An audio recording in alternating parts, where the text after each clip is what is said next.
Hello बच्चों। आप सभी ने देखा है कि कल जेई मेन 2024 के फेज वन का आखिरी एग्जामिनेशन कल ख़त्म हुआ है। और इस बार का जो जेई मेन का एग्जामिनेशन था, उसके हर शिफ्ट में के बाद हमने बच्चों से फीडबैक लिया कि कैसा था एग्ज़ाम, उनका एक्सपीरियंस कैसा रहा। तो लगभग सारे बच्चों ने ये बताया कि मैथमेटिक्स उनको बहुत ही लेंदी लगा, या कई बार कई बच्चों का तो ये यहाँ तक कहना था कि डिफ़िकल्ट लग रहा था मैथमेटिक्स उनको। लेकिन वहीं पे केमिस्ट्री और जब फिजिक्स की बात आ रही थी तो मैक्सिमम बच्चों का ये था, स्पेशली जो स्टार्ट के जो फेजेस थे एग्जामिनेशन के, जो 27 को था या 28 को था, उसमें फिजिक्स और केमिस्ट्री को बच्चों ने बहुत आसान बताया। लेकिन जैसे जैसे फेज आगे बढ़ रहे थे तो केमिस्ट्री एंड फिजिक्स लिटिल थोड़ा सा डिफ़िकल्ट लग रहा था बच्चों को, लेकिन ओवरऑल बच्चों का यही मानना था कि फिजिक्स और केमिस्ट्री बहुत आसान था। वहीं पे मैथमेटिक्स बच्चों को लेंदी या हार्ड भी कई बार लग रहा था। लेकिन जो लास्ट के कुछ जो शिफ्ट थे, जैसे 30th को जो एग्जामिनेशन था, या 31st जनवरी का सेकेंड शिफ्ट जो था, उसमें कुछ कुछ बच्चों को थोड़ा सा फिजिक्स जो है डिफरेंट लग रहा था, केमिस्ट्री भी डिफरेंट लग रहा था।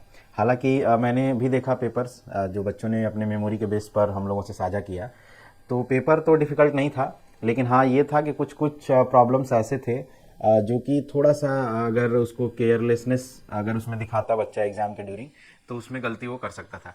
तो आज हम लोग ऐसे ही कुछ फिजिक्स के प्रॉब्लम्स जो 31st जनवरी के सेकेंड शिफ्ट में आया था, दो चार ऐसे प्रॉब्लम जो हैं तो वैसे बहुत ही आसान, लेकिन अगर उसमें आप थोड़ा भी केयरलेसनेस जो भी बच्चा किया होगा वो गलती कर देगा। तो ऐसा प्रॉब्लम थोड़ा सा हम लोग डिस्कस करते हैं कि वो क्या था। जिसमें आप लोगों ने देखा होगा एक 31st को जो लोग एग्जाम दिए थे, उसमें ये एक फोटो इलेक्ट्रिक इफेक्ट का बहुत ही आसान सा प्रॉब्लम था, जो कि अगर कोई भी बच्चा थोड़ा सा ध्यान से अगर क्वेश्चन को पढ़ा होगा तो जरूर इसका आंसर एकदम तुरंत सही करेक्ट कर दिया होगा विद इन 10 सेकेंड। इसमें ये बोला था इस क्वेश्चन में कि frequency of incident light is equal to the threshold frequency for the metal surface. When the frequency is halved and intensity is doubled, then the number of photocurrent will be. अब ये बोल रहा है कि जो पहले फ्रीक्वेंसी है वो थ्रेशोल्ड फ्रीक्वेंसी के बराबर है। शायद ये मेमोरी बेस्ड क्वेश्चन है, तो शायद कुछ बच्चे ये बोल रहे थे कि जो फ्रीक्वेंसी पहले दिया था वो थ्रेशोल्ड फ्रीक्वेंसी का 1.5 टाइम्स दिया था, 1.5 टाइम्स ऑफ थ्रेशोल्ड फ्रीक्वेंसी दिया था। और फिर बोल रहा था कि इस फ्रीक्वेंसी को क्या कर दिया गया, आधा कर दिया गया। तो आप जानते हैं कि जैसे ही फ्रीक्वेंसी को आधा करेंगे 1.5 ऑफ थ्रेशोल्ड फ्रीक्वेंसी के, तो अब जो फ्रीक्वेंसी आपका आ जाएगा वो कुछ 7.5 टाइम्स ऑफ थ्रेशोल्ड फ्रीक्वेंसी हो जाएगा। मतलब अब जो फ्रीक्वेंसी हो जाएगा, उस केस में जो फ्रीक्वेंसी होगा वो आपका थ्रेशोल्ड फ्रीक्वेंसी से भी कम फ्रीक्वेंसी हो जाएगा। और जब आप जानते हैं सिंपली कि जब थ्रेशोल्ड फ्रीक्वेंसी से कम फ्रीक्वेंसी का लाइट अगर आप इंसिडेंट करा रहे हो, तो उस केस में कोई फोटो करंट आपको देखने को नहीं मिलेगा। मतलब कोई भी फोटो इलेक्ट्रॉन इमिट नहीं होगा मेटल सरफेस से, चाहे आप कितना भी ज़्यादा इंटेंसिटी का लाइट उस पर आप इंसिडेंट करा लो। ठीक है, तो उस केस में जो आपका जो नंबर ऑफ इलेक्ट्रॉन जो निकलेंगे वो जीरो ही रहेगा। ठीक है, तो चौथा ऑप्शन इसका करेक्ट था, या कुछ लोगों में शायद जीरो लिखा था, या अलग अलग बच्चे अपने मेमोरी के बेस पे इसको बता रहे थे। तो ऑल इन ऑल ये था कि जैसे ही थ्रेशोल्ड फ्रीक्वेंसी से कम फ्रीक्वेंसी का लाइट आप इंसिडेंट कराओगे, तो आप जानते ही हो, बेसिक सी बात है कि कोई फोटो करंट आपको देखने को नहीं मिलेगा। एक ये प्रॉब्लम था। उसके बाद एक प्रॉब्लम और हम लोगों ने देखा था, ये प्रॉब्लम जो कि बहुत ही आसान बेसिक मैकेनिक्स का प्रॉब्लम था। लेकिन इसमें बहुत सारे बच्चे ये बोल रहे थे कि इसमें कोई ऑप्शन उनका मैच नहीं कर रहा था। कुछ बच्चे बोल रहे थे कि मैच कर रहा था, लेकिन मैंने ज़्यादातर बच्चों से बात किया तो उनके में ये ऑप्शन दिया हुआ नहीं था। तो इसका मतलब ये है कि ये क्वेश्चन तो सही था, एक्चुअली इसका आंसर तो आ ही रहा है, लेकिन इसका कोई ऑप्शन मैच नहीं कर रहा था, ये एमसीक्यू में दिया हुआ था। तो शायद हो सकता है कि इसमें सबको बोनस मार्क मिल जाए। तो इसमें देखो एकदम सिंपल सा क्वेश्चन ये था कि find the difference between the minimum force required to prevent the block from sliding down and the minimum force required to just push it up the plane. The inclined plane is at 30 degree from the horizontal and the mass of the block is 5 kg. और इसमें आपका जो friction coefficient था, इसमें भी ये चीज़ mention किया नहीं था कि म्यू के है या म्यू एस है, तो दोनों को बराबर आप मान सकते थे यहाँ पे अगर ज़रूरत पड़ती तो। और बाकी जी की वैल्यू यहाँ पे मेंशन किया होता। तो यहाँ पे सिंपल सा ही प्रॉब्लम है, जो बच्चे पढ़े होंगे कि अगर मान लो कि कोई एक इंक्लाइंड प्लेन है, और एंगल ऑफ इंक्लिनेशन यहाँ पे दिया हुआ है 30 डिग्री। अगर इन जनरल आप थीटा मान के चल रहे हो तो अगर इस पे कोई ब्लॉक आप रखते हो और मान लो यहाँ फ्रिक्शन कोफिशिएंट म्यू एस है, स्टैटिक फ्रिक्शन कोफिशिएंट, तो अगर म्यू एस की वैल्यू अगर लेस देन tan थीटा होती है तो उस केस में अगर जस्ट ब्लॉक को इस पर आप पुट करोगे तो ये ब्लॉक नीचे स्लाइड करने लगता है, अगर म्यू एस की value less than tan theta होती है तब। लेकिन अगर म्यू एस की वैल्यू tan थीटा से ज़्यादा होती है तो उस केस में अगर ब्लॉक को जस्ट इस पर पुट करोगे तो ये नीचे स्लाइड नहीं करेगा, उस पर ये इक्विलिब्रियम में आ जाएगा, मतलब इसको रोकने के लिए जो रिक्वायर्ड फ्रिक्शन है वो आपको मिल जाएगा। लेकिन इस क्वेश्चन में अगर आप देखेंगे तो जो एंगल ऑफ इंक्लिनेशन है वो 30 दिया है, tan 30, तो tan 30 की वैल्यू यू नो कि 1/√3 होती है, और जो म्यू की वैल्यू गिवन है वो 0.1 दिया हुआ है।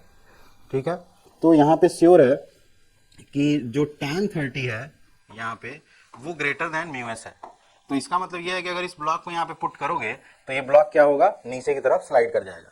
तो इसका मतलब ये हुआ कि अगर इसको आप जस्ट प्रिवेंट करना चाहते हैं स्लाइडिंग से रोकने के लिए, तो आपको एक फोर्स यहाँ पे अप्लाई करना पड़ेगा ऊपर की डायरेक्शन में, ऊपर की डायरेक्शन में एक फोर्स अप्लाई करना पड़ेगा। लेकिन आप ये भी जानते हैं कि अगर ये फोर्स बहुत कम हुआ तो भी ब्लॉक आपका नीचे गिर सकता है। तो ये एक पर्टिकुलर मिनिमम फोर्स से ज़्यादा फोर्स होना चाहिए ऊपर की तरफ, देन ओनली ये ब्लॉक जो है आपका स्टेशनरी स्टेट में रहेगा, इक्विलिब्रियम स्टेट में रहेगा। बट एक पर्टिकुलर मिनिमम फोर्स से अगर कम फोर्स रहा तो ये नीचे गिर जाएगा। और एट द सेम टाइम अगर इस फोर्स को आप ज़्यादा बढ़ाते हो ऊपर की तरफ, आप इस फोर्स को बढ़ाते हो ज़्यादा ऊपर की तरफ, तो एक मैक्सिमम फोर्स से ज़्यादा फोर्स लगाने पर ये ब्लॉक ऊपर की तरफ स्लाइड कर जाएगा। मतलब ये है कि अगर इस ब्लॉक को आप इक्विलिब्रियम में रखना चाहते हो तो ये जो फोर्स ऊपर की तरफ लगा रहे हो, इस फोर्स को ये फोर्स एक मिनिमम और मैक्सिमम के बीच में होना चाहिए। तो आपने पढ़ा होगा कि ये जो फोर्स होता है इसकी जो मिनिमम वैल्यू होती है वो होती है mg sine theta minus mu S cos theta, और जो मैक्सिमम इसकी वैल्यू हो सकती है वो हो सकती है mg sine theta plus mu S cos theta. तो ये बेसिक सा जो है एक प्रॉब्लम है जो कि कोई भी बच्चा स्टार्ट में जब मैकेनिक्स पढ़ता है तो उसको ये बताया जाता है जब एबीडी वगैरह वो बनाता है। तो बस इसमें यही आपसे पूछा था कि find the difference between the minimum force required to prevent the block from sliding down and the minimum force, यहाँ पे मिनिमम नहीं, कुछ बच्चे के साथ मैक्सिमम था, ठीक है, maximum force required to just push it up the plane. तो इसमें शायद पूछा था जो minimum maximum force minus minimum force का मैग्नीट्यूड, ये मेमोरी बेस्ड है बट यही था, बहुत सारे बच्चों ने बताया कि मिनिमम मैक्सिमम फोर्स और मिनिमम फोर्स का डिफरेंस यहाँ पे पूछा था। तो अगर आप इसमें मैक्सिमम और मिनिमम का डिफरेंस लोगे तो बहुत इजीली आप देख सकते हो कि F max minus F mean अगर आप करते हो तो सीधे सीधे आपका क्या होगा, जो mg साइन थीटा वाला टर्म है वो कैंसिल हो जाएगा और ये जो mg mu S cos theta है वो दोगुना हो जाएगा। मतलब आपका आंसर हो जाएगा 2 mg mu S cos theta.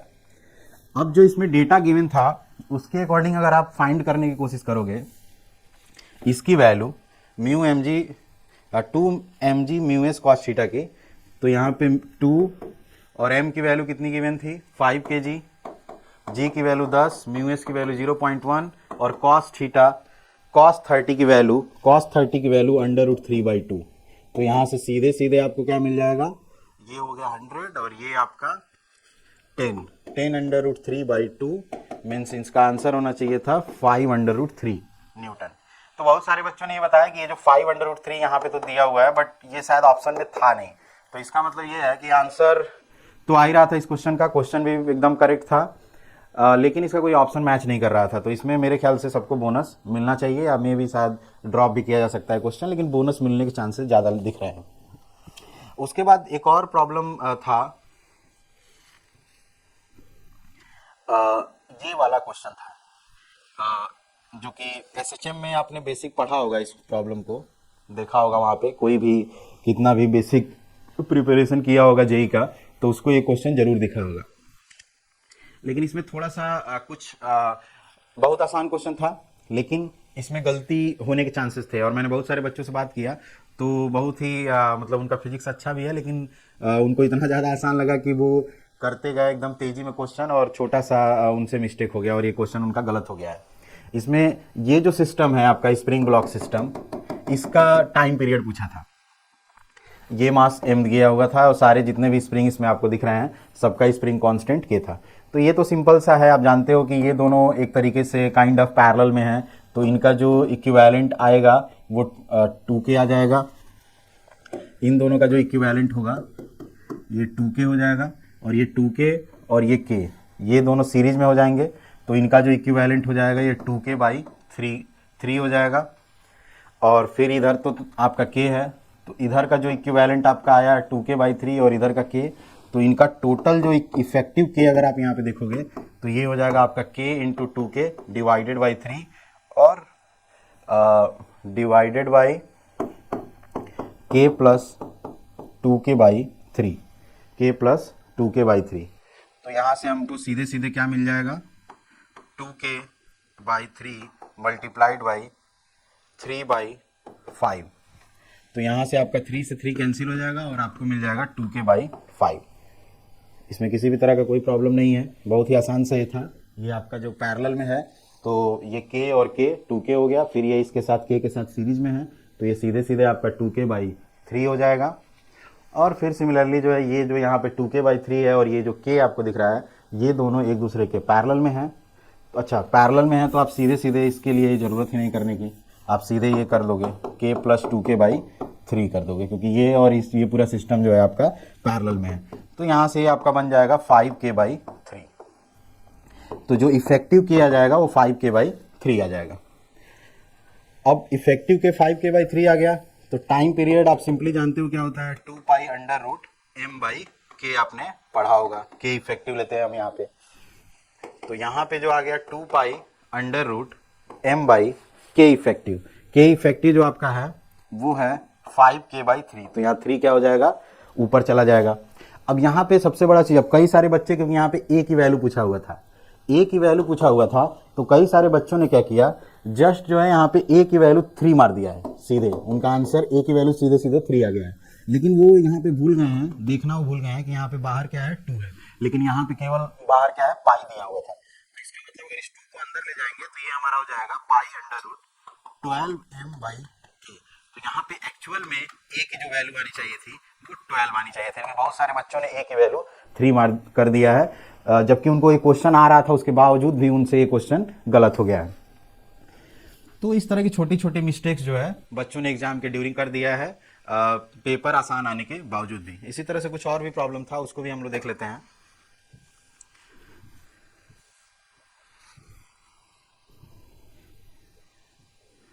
ये तो बहुत आसान सा प्रॉब्लम था।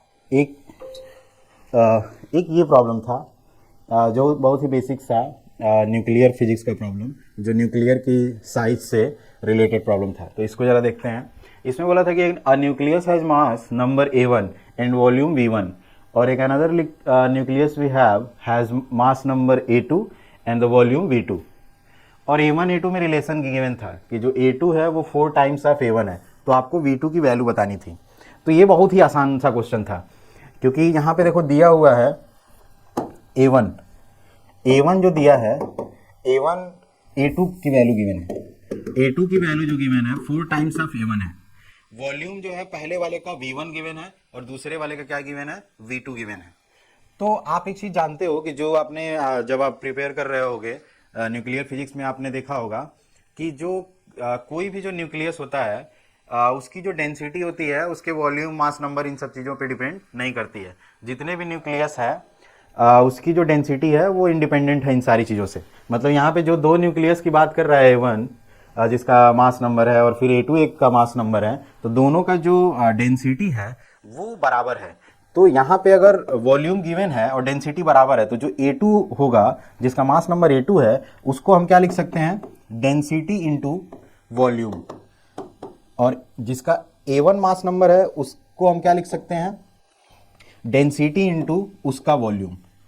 तो यहाँ से डेंसिटी दोनों तरफ से कैंसिल हो जाता है और V2 की वैल्यू सीधे आ जाती है 4V1। तो यहाँ पे जो V2 की वैल्यू आपसे पूछ रहा था ये सीधे सीधे क्या हो जाता 4V1 हो जाता। तो ये बहुत ही आसान क्वेश्चन था, अगर इसको बच्चे देखते तो तुरंत इसका आंसर कर सकते थे बिना कोई समय बर्बाद किए हुए। लेकिन शायद इसमें भी लड़के कुछ ऐसे भी स्टूडेंट्स मिले एस्पायरेंट्स के जो इसमें भी कैलकुलेशन वगैरह वो कर रहे थे और कहीं उल्टा सीधा इन लोगों ने गलती कर दिया है। तो ये इस तरह के कुछ छोटे छोटे प्रॉब्लम्स थे। फिजिक्स के पेपर में जो कि लास्ट के 3-4 जो शिफ्ट हुए उसमें थोड़ा सा शायद अगर कोई जल्दीबाजी में प्रॉब्लम करता तो वो गलती कर सकता था। तो सारे पूरे जेई मेंस के जितने भी शिफ्ट में एग्जामिनेशन हुए हैं उससे एक बात निकल के सामने तो निश्चित रूप से आ रही है कि जो भी जिन स्टूडेंट्स का एग्ज़ाम स्टार्ट के शिफ्ट में हुआ था, जैसे 27th को हुआ था, 28th को हुआ था, उसमें कंपेरेटिवली मैथमेटिक्स भी उतना थोड़ा सा बहुत ज़्यादा टफ नहीं था जो कि लास्ट के शिफ्ट में था। तो शायद हो सकता है कि जो स्टार्ट में बच्चे शायद अच्छा स्कोर भी करें तो भी शायद परसेंटाइल उनका वैसा ना आए जैसा वो सोच रहे हैं, अगर लास्ट ईयर से वो कंपैरिजन कर रहे होंगे तो। और जो 30th या 31st को जो एग्ज़ाम हुआ है डिफरेंट शिफ्ट्स में उसमें थोड़ा सा शायद बच्चे अभी तो डिमोरलाइज्ड होंगे, हो सकता है बाकी के बच्चों से कंपैरिजन कर रहे होंगे, लेकिन शायद हो सकता है कि उनका कम नंबर भी आए तो उनको एक अच्छा परसेंटाइल उनको शायद वो स्कोर कर सकते हैं। Thank you.